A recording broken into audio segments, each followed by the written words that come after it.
अथर्ववेद का एक सूक्त है, गावो शुमस्य प्रथमस्य भक्ष्य।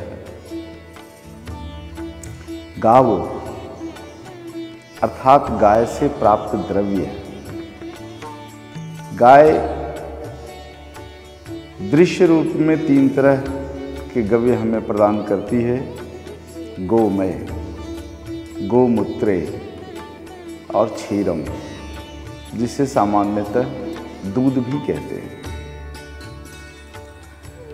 दूध से कई दूसरे उपगव्य हम बनाते हैं, जैसे दधी।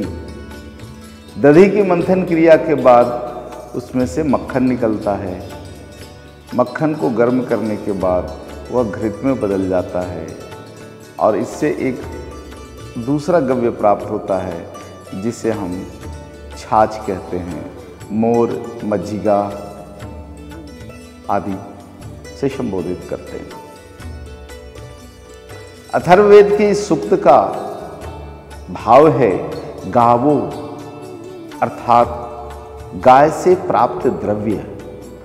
कैसे हैं? तो इसकी तुलना वेद करते हैं सोम से, चंद्रमा से, कि गाय के सभी गव्य चंद्रमा जैसे शीतल हैं। इसलिए गव्यों की व्याख्या हमें चंद्रमा को परिभाषित कर करना होगा। चंद्रमा कैसा है? चंद्रमा पृथ्वी का एकमात्र उपग्रह है जो सरल, शीतल और सुंदर है। इसलिए भगवान शिव अपने मस्तक पर चंद्रमा को धारण करते हैं।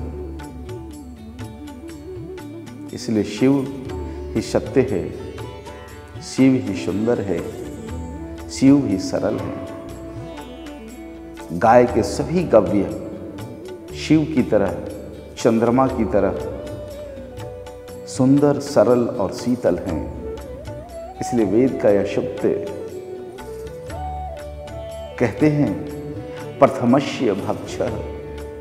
इसलिए मनुष्य को पहली बार इसका भक्षण करना चाहिए। मनुष्य पहली बार कब कब भक्षण करे? मनुष्य जब अपनी मां के गर्भ से निकलता है तो उसे अपनी मां के दूध के पहले इन गव्यों का भक्षण करना चाहिए। और प्रतिदिन प्रातः काल जब हम उठते हैं तो नित्य क्रिया से निवृत्त होकर हमें इन गव्यों का भक्षण करना चाहिए। इसलिए ऋषियों ने इन गव्यों को मिलाकर पंचगव्य बनाया है। पंचगव्य बनाने की एक सरल क्रिया है। 1 चम्मच गोमय रस, 1 चम्मच गौमूत्र, 1 चम्मच क्षीर, 1 चम्मच ताज़ा दधी, 1 चम्मच ताज़ा घृत। इन सभी को मिलाकर मंथन की क्रिया करें। थोड़ी देर सूर्य के प्रकाश में रखें और फिर इसका भक्षण करें।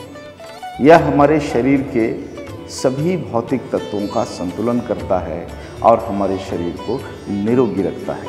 धन्यवाद।